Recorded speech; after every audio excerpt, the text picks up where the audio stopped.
Hello नमस्कार साथियों, आप सभी का स्वागत है तथागत कोचिंग इंस्टीट्यूट में। तो आज हम रीजनिंग की चौथी क्लास स्टार्ट करने जा रहे हैं, जिसमें विभिन्न प्रकार के प्रश्नों को समाहित किया गया है और ऐसे प्रश्न जो परीक्षा में बार बार पूछे जाते हैं। तो आज की क्लास को स्टार्ट करते हैं। रख हौसला वो मंजर भी आएगा, प्यासे के पास चलकर समंदर भी आएगा, थक कर ना बैठ ये मंजिल के मुसाफिर, मंजिल में मिलेगी और मिलने का मज़ा भी आएगा। तो आज की क्लास को स्टार्ट करते हैं। Welcome to Tathagat coaching institute all of you. देखते हैं कि प्रश्न में क्या कहा जाता है और हम इन प्रश्नों को बड़े ही आराम से डील कर ले जाएंगे। इसमें ज़्यादा कुछ तो नहीं है, बस बारीकियों से प्रश्नों को समझेंगे और पढ़ेंगे, उसके बाद उत्तर देंगे। तो पहला प्रश्न हमारा कहता है, अगला हमारा टाइप है शब्द प्रतिस्थापन के द्वारा कोड प्राप्त करना। ठीक है, तो इसमें देखेंगे हमारा पहला प्रश्न कहा जाता है कि यदि किसी कूट भाषा में श्वेत का अर्थ है काला और काला का अर्थ है पीला, पीला का अर्थ है नीला, नीला का अर्थ है लाल और लाल का अर्थ है हरा, तो रुधिर, तो उसी भाषा में रुधिर का रंग कैसा होगा? रुधिर यानी ब्लड खून का रंग कैसा होगा? देखते हैं क्या कहा जाता है प्रश्न में। रुधिर का रंग कैसा होता है? लाल। रुधिर का रंग कैसा होता है? लाल। और लाल को क्या कहा गया है? यहाँ से पढ़ते हैं कि नीला का अर्थ है लाल, मतलब नीला को क्या कहा जाएगा? लाल कहा जाएगा। तो रुधिर का रंग कैसा होगा? नीला होगा। तो रुधिर का रंग कैसा होगा? नीला होगा। तो रुधिर का रंग कैसा होगा? नीला होगा। आगे देखते हैं, प्रश्नों को समझते हैं। बहुत ही बारीकियों से इन प्रश्नों को समझिए।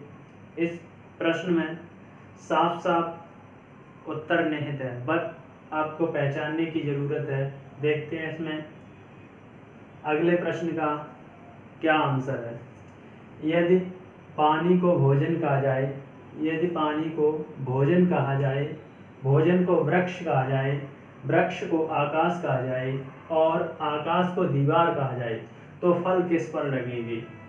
मूलतः फल लगते किस पर हैं? फल किस पर लगते हैं? पेड़ पर यानी वृक्ष पर। फल किस पर लगते हैं? वृक्ष पर। और वृक्ष को क्या कहा गया है? पानी को भोजन कहा जाए और भोजन को वृक्ष कहा जाए, वृक्ष को आकाश कहा जाए। वृक्ष को क्या कहा गया है? आकाश कहा गया है। वृक्ष को क्या कहा गया है? आकाश कहा गया है। तो फल कहाँ पर लगेंगे? आकाश में लगेंगे। फल कहाँ पर लगेंगे? आकाश में लगेंगे। फल कहाँ पर लगेंगे? आकाश में लगेंगे। आगे, यदि पुलिस को शिक्षक कहा जाए, यदि पुलिस को शिक्षक कहा जाए, शिक्षक को राजनीतिज्ञ, राजनीतिज्ञ को डॉक्टर और डॉक्टर को वकील कहा जाए और वकील को सर्जन कहा जाए, तो अपराधियों को कौन पकड़ेगा? बेसिकली अपराधियों को पकड़ता कौन है? पुलिस पकड़ती है। अपराधियों को कौन पकड़ता है? पुलिस पकड़ती है। और दिए गए प्रश्न में पुलिस को क्या कहा गया है? दिए गए प्रश्न में पुलिस को शिक्षक कहा गया है। पुलिस को क्या कहा गया है? शिक्षक कहा गया है। तो अपराधियों को कौन पकड़ेगा? अपराधियों को कौन पकड़ेगा? शिक्षक पकड़ेगा। अपराधियों को कौन पकड़ेगा? शिक्षक पकड़ेगा। तो इस प्रकार हमारे ये प्रश्न हैं और प्रश्नों को समझते हैं। देखते हैं अगले प्रश्न में क्या उत्तर निहित है। आगे इन प्रश्नों को और देखते हैं और समझते हैं इन प्रश्नों में किसको क्या कहा गया है और किसका और क्या पूछा गया है। तो बेसिकली इसमें प्रश्नों में कुछ नहीं होता है, बट आपको एक बार बहुत अच्छे से पढ़ने की आवश्यकता होती है। स्टेटमेंट को पढ़िए। देखते हैं पहले प्रश्न में क्या उत्तर निहित है। तो पहला प्रश्न है हमारा, चौथा प्रश्न है हमारा, यदि लाल को नीला कहा जाए, लाल को नीला कहा जाए, नारंगी को हरा कहा जाए और सफ़ेद को पीला कहा जाए, तो मालिक का रंग क्या होगा? बेसिकली माणिक्य का जो रंग होता है वो लाल होता है। कैसा होता है? लाल होता है। और लाल को क्या कहा गया है? लाल को नीला कहा गया है। तो लाल को क्या कहा गया है? नीला कहा गया है। लाल को नीला कहा गया है। तो माणिक्य का रंग कैसा होगा? लाल, नीला होगा। माणिक्य का रंग कैसा होगा? नीला होगा। आगे आता है, यदि वर्षा को जल कहा जाए। पांचवा प्रश्न हमारा, यदि वर्षा को जल, जल को वायु, वायु को बादल, बादल को आकाश कहते हैं और आकाश को समुद्र कहते हैं, समुद्र को सड़क कहते हैं, तो हवाई जहाज कहाँ उड़ते हैं? हवाई जहाज बेसिकली उड़ते कहाँ हैं? आकाश में उड़ते हैं। हवाई जहाज कहाँ उड़ते हैं? आकाश में उड़ते हैं। तो आकाश को क्या कहा गया है? बादल को आकाश कहते हैं। बादल को क्या कहते हैं? आकाश कहते हैं। आकाश को समुद्र कहते हैं। तो बेसिकली आपको यह स्टेटमेंट और यह पढ़ने की ज़रूरत है। इसमें क्या कहा गया है? वायु को यानी बादल को आकाश कहते हैं। क्या कहते हैं? वायु को, बादल को आकाश कहते हैं, आकाश को समुद्र कहते हैं। तो बादल को आकाश कहते हैं और हवाई जहाज उड़ेंगे कहाँ? आकाश में उड़ेंगे। आकाश को क्या कहते हैं? समुद्र कहते हैं। आकाश को क्या कहते हैं? समुद्र कहते हैं। तो हवाई जहाज कहाँ उड़ेंगे? समुद्र में उड़ेंगे। कहाँ उड़ेंगे? समुद्र में। और इन प्रश्नों को समझने का प्रयास करते हैं, देखते हैं क्या उत्तर इन प्रश्नों में निहित है। तो पहले कहा गया है, अक्षरों को निम्नलिखित रूप में लिखते हैं। अक्षरों का कोड सांकेतिक रूपों के चिन्ह के रूपों में। क्या कहा गया है? यदि ए को प्लस लिखा जाता है, सी को माइनस, ई को भाग, जी को मल्टीपल यानी गुणा। इसी प्रकार आगे दिया गया है। और कहा गया है प्रिंट को क्या लिखा जाएगा? कहा गया है प्रिंट को क्या लिखा जाएगा? देखते हैं। पी को क्या लिखा गया है? ब्रैकेट। पी को क्या लिखा गया है? ब्रैकेट। आर को क्या लिखा गया है? Is not equal to. R को क्या लिखा गया है? Is not equal to. I को क्या लिखा गया है? छोटा ब्रैकेट। आई को क्या लिखा गया है? छोटा ब्रैकेट। एन को क्या लिखा गया है? बड़ा ब्रैकेट। और P, P R I and T, T को क्या लिखा गया है? तो दिए गए प्रश्न का यह है प्रॉपर उत्तर होगा। तो आगे देखते हैं। 1 को R लिखा जाता है, 2 को O लिखा जाता है, W को 3 लिखा जाता है, 4 को N लिखा जाता है, 5 को S लिखा जाता है, 6 को T, 7 को I, 8 को C, 9 को K और O को भी लिखा जाता है। एक दुकानदार कीमत के अंकों को अक्षरों में बदलकर लिखता है। आगे प्रश्न कहता है, एक पैंट और टी शर्ट पर IIT और नाइट लिखा है, तो उसकी कीमत क्या है? तो उसकी कीमत क्या है? तो उसकी कीमत क्या है? IIT का मतलब होता है 776। क्या है? 776। और नाइक को क्या लिखा जाता है? 4। आई को क्या लिखा जाता है? 7। के को 9 लिखा जाता है। सी को क्या लिखा जाता है? 8 लिखा जाता है और के को 9 लिखा जाता है। अब कहा गया है, लिखा जाता है उसकी कीमत क्या है। अब हम दिए गए अंकों को जोड़ लेते हैं और उसकी कीमत का पता लग जाएगा। देखते हैं। 9 और 6 15 होते हैं, कैरी 1 8 और 7 15 और 1 16, 7 और 7 14 और 1 15, 4 और 1 5, 5,565 रुपया। तो पैंट और टी शर्ट की कीमत क्या होगी? 5,565 रुपया।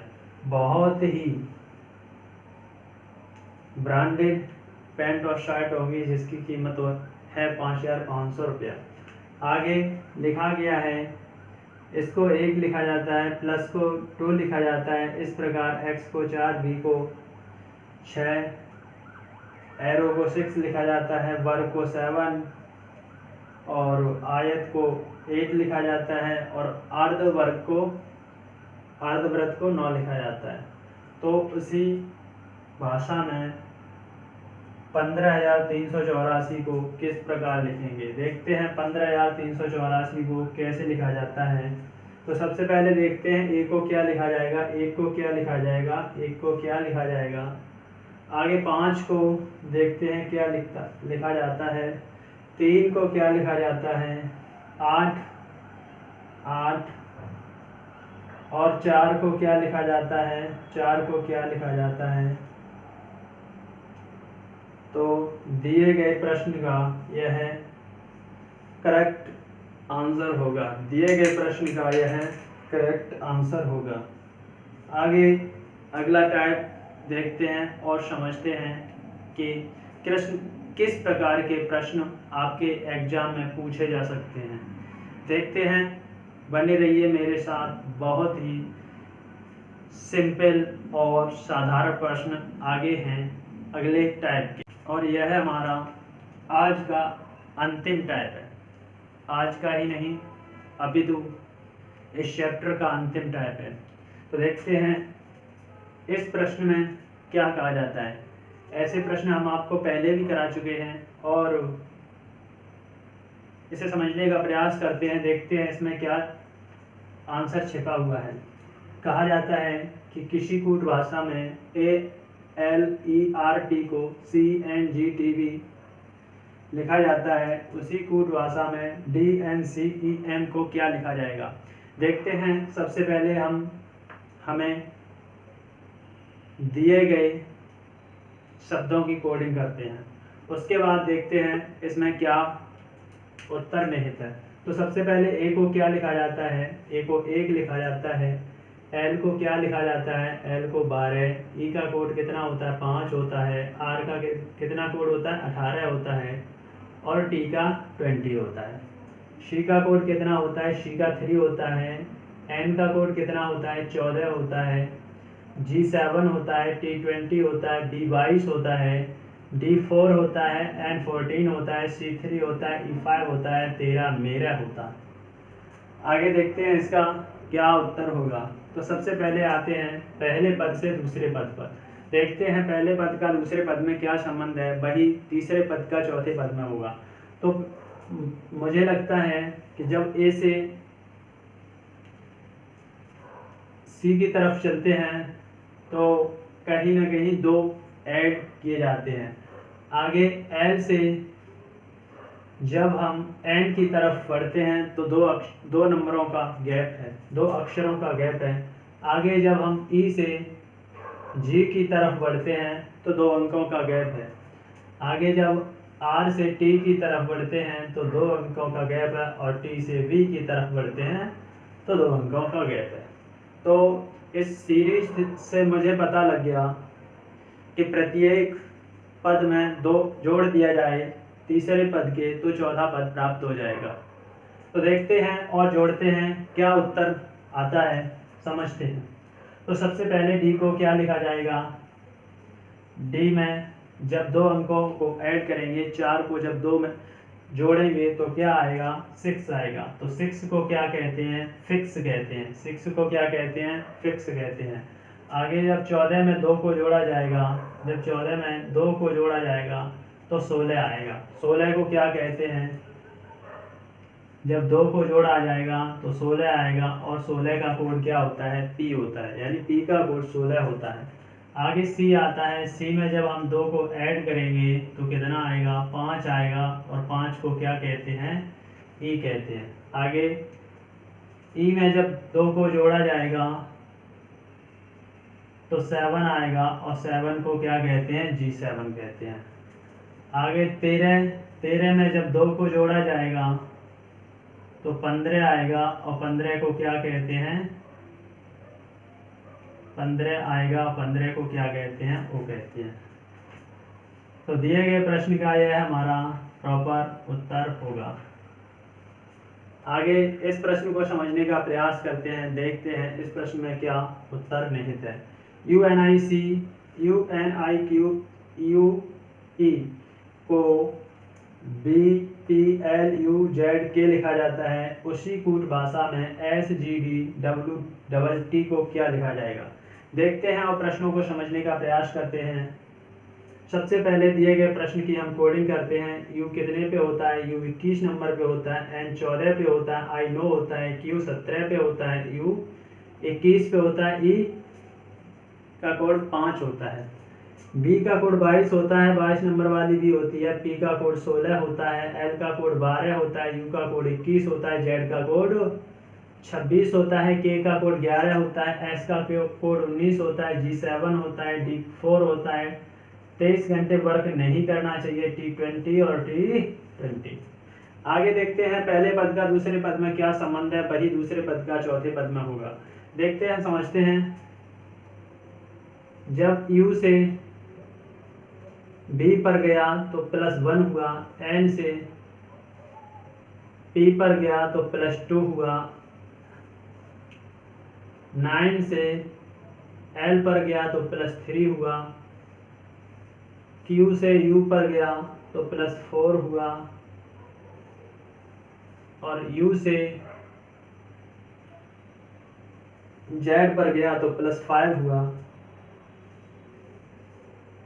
और जब E से K पर गया तो +6 हुआ। तो इसमें हमें प्रॉपर अरेंजमेंट मिल गई कि प्रत्येक पद में उसकी पद संख्या को जोड़ दिया जाए तो अगला प्रश्न आ जाएगा। जैसे S 1 नंबर पे है तो 1 जोड़ दिया जाए, G 2 नंबर पे है तो 2 जोड़ दिया जाए, D 3 नंबर पे है तो 3 जोड़ दिया जाए, और W 4 T 5 T 6। तो देखते हैं दिए गए प्रश्न का क्या उत्तर होगा। यदि S में 1 जोड़ेंगे, 19 में 1 जोड़ेंगे तो आएगा 20, और 20 को क्या कहते हैं? T20 होता है हमारा। आगे G7 में जब G कितने नंबर पे है? 2 नंबर पे, और जब G में 2 जोड़ेंगे तो कितना आएगा? 9 आएगा, और 9 को क्या कहते हैं? I कहते हैं, I 9 होता है।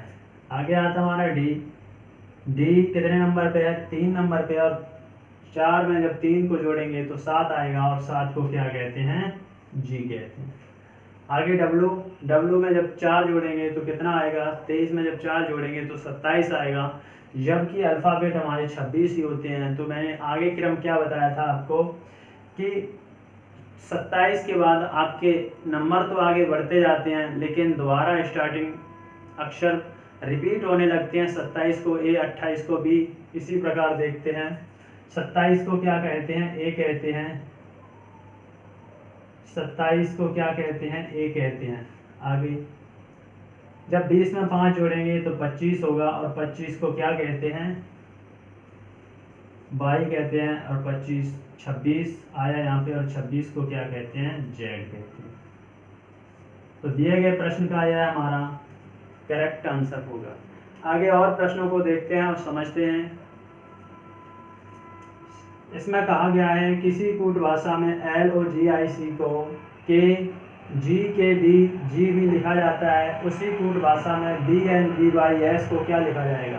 तो सबसे पहले दिए गए अंकों की कोडिंग करते हैं और देखते हैं इसमें क्या लॉजिक निहित है। तो L की कोडिंग होती है 12, O की कोडिंग होती है 15, G की कोडिंग होती है 7, I 9 होता है, और 3 होती है। C की कितनी कोडिंग होती है? 3 होती है। G की 7 होती है, L K की 11 होती है, D की 4 होती है, G की 7 होती है, B की कितनी होती है? 2 होती है। तो 2, 14, 2, 25 और 19। अब देखते हैं पहले पद का दूसरे पद में क्या संबंध है। जब 12 से 7 पर आएंगे तो -5 होगा, जब 12 से 7 पर आएंगे तो -5 होगा। कितना होगा? -5 होगा। जब 15 से 11 पर आएंगे तो -4 होगा, और 7 से 4 पर आएंगे तो -3 होगा। जब 9 से 7 पर आएंगे तो -2 होगा, और जब 3 से 2 पर आएंगे तो -1 होगा। तो दिए गए प्रश्न में हमें अरेंजमेंट समझ में आ गई और यह भी समझ में आ गया कि पहले पद का दूसरे पद में क्या संबंध है। देखते हैं आगे हमारा इस प्रश्न का सही जवाब क्या है। जब 2 से हम 5 लेस करते हैं तो सबसे पहले 2 से 5 लेस होंगे नहीं, तो क्या करते हैं, तो 2 तो इधर घटा देते हैं, 1 और 2 मतलब ए बी, उसके बाद जेड से पीछे हटेंगे। तो जब 2 में से हमें 5 हटाना है तो सबसे पहले 2 लेटर तो यही हट गए, ठीक है। जब 5 मुझे माइनस करना है तो क्या करना है, 3 बचे, 3 उधर से 26 में से 3 माइनस करते हैं, 26 में से 3 माइनस करते हैं तो 23 बचते हैं, जेड बाई एक्स। तो क्या आता है, जेड बाई फिर एक्स आता है, क्या आता है, जेड बाई एक्स आता है। देखते हैं पहले पद का दूसरे पद में ये संबंध है, तो तीसरे पद का चौथे पद में क्या संबंध होगा। तो लेस करते हैं, -5, जब 2 तो इधर से हो गए, उसके बाद जेड, उसके बाद बाई और उसके बाद एक्स, तो 5 पद हो गए, 5 पद हट गए, उसके बाद हमारा क्या आएगा, वही करेक्ट उत्तर होगा। क्या आएगा हमारा, 23 आएगा, और 23 को क्या लिखा जाता है, W लिखा जाता है। 23 को क्या लिखा जाता है, W लिखा जाता है। n, जब n में से 4 माइनस करेंगे तो क्या आएगा, 14 में से 4 माइनस करेंगे तो 10 आएगा, 10 पे क्या बनता है, J बनता है। आगे 2 आ गया, 2 में से जब 3 को माइनस करेंगे तो क्या आएगा, बाई आएगा, क्या आएगा, बाई आएगा। यानी 2 तो इधर लेस हो जाते हैं और 1 उधर लेस हो जाता है, तो कितना बचता है, बाई बचता है। आगे आता है 25, 25 में से जब 2 को लेस करेंगे तो 23 आएगा, कितना आएगा, 23 आएगा, और 23 को क्या लिखा जाता है, W लिखा जाता है। आगे S में से जब 1 को माइनस करेंगे तो क्या आएगा, 18 आएगा, 18 को क्या लिखा जाता है, R लिखा जाता है। तो दिए गए प्रश्न का यह प्रॉपर आंसर होगा। आगे देखते हैं कि किसी कोड भाषा में DATE को DS ZC लिखा जाता है, उसी भाषा में SRNL को क्या लिखा जाएगा, उसी भाषा में SRNL को क्या लिखा जाएगा। देखते हैं और समझने का प्रयास करते हैं इसमें क्या आंसर निहित है। तो सबसे पहले इसकी कोडिंग करते हैं और देखते हैं। D को 4 लिखा जाता है, 1 का कोड 1 होता है, T का 20 होता है, E का 5 होता है। आगे D का कोड 4 होता है, S का कोड 19 होता है, Z का कोड 26 होता है, C का कोड 3 होता है।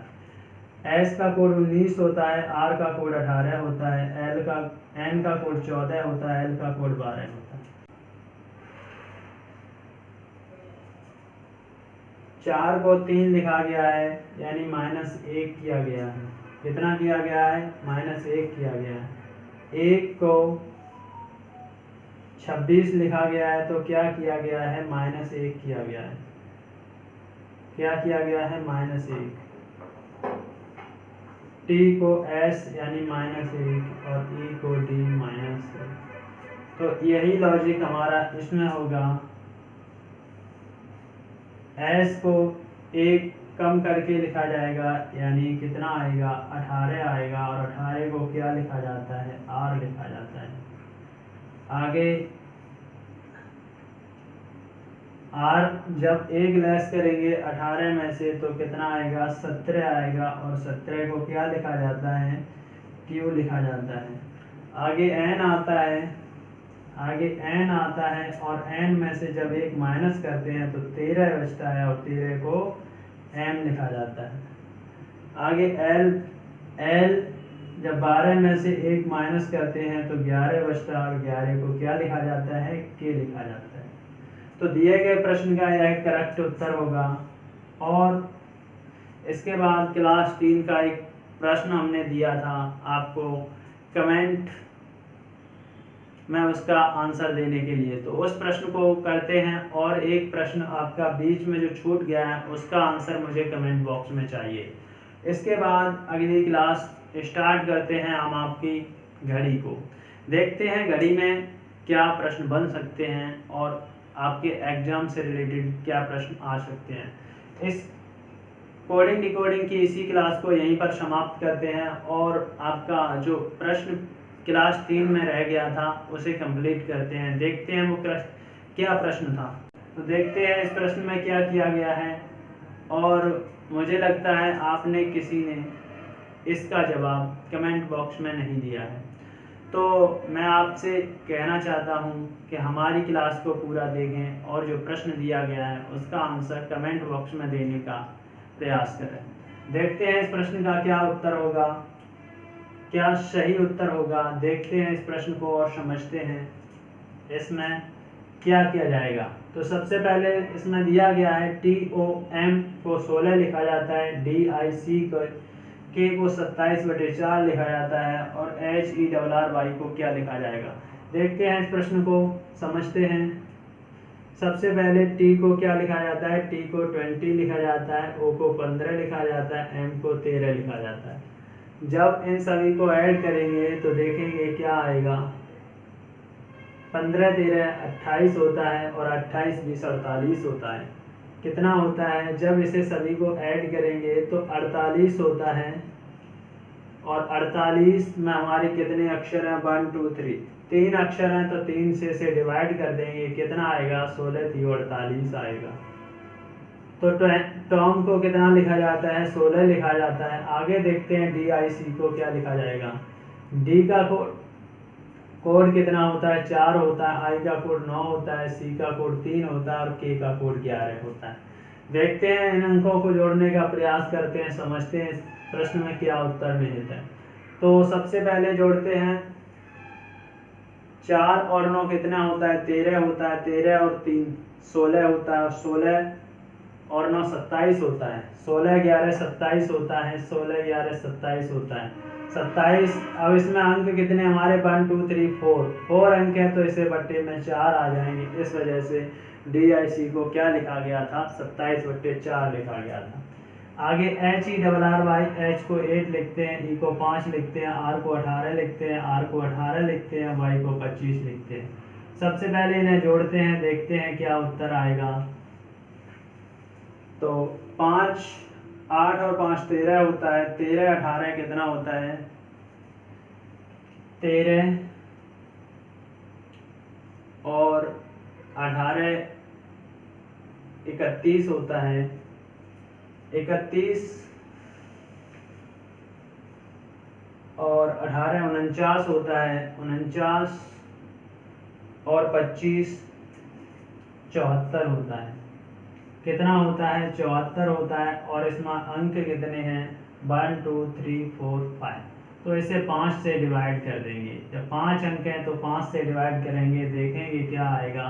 5 एकम 5 आता है, 5 एकम 5 आता है। अब कितना बचा, 2 बचा, 24 हो गया, 5 चौक 20 आता है। कितना बचा, 4 बचा, 4/5, 14 सही, 4/5। यह इस प्रश्न का करेक्ट उत्तर होगा। आगे जो एक प्रश्न छूट गया है उसका आंसर हमें कमेंट बॉक्स में चाहिए। कैसी लगी है क्लास, कमेंट करके ज़रूर बताइए। चैनल को सब्सक्राइब कीजिए और लाइक कीजिए। तो अगली क्लास को स्टार्ट करते हैं घड़ी से। देखते हैं उसमें क्या प्रश्न बन सकते हैं, और आपके एग्जाम में क्या कौन कौन से प्रश्न पूछे जा सकते हैं।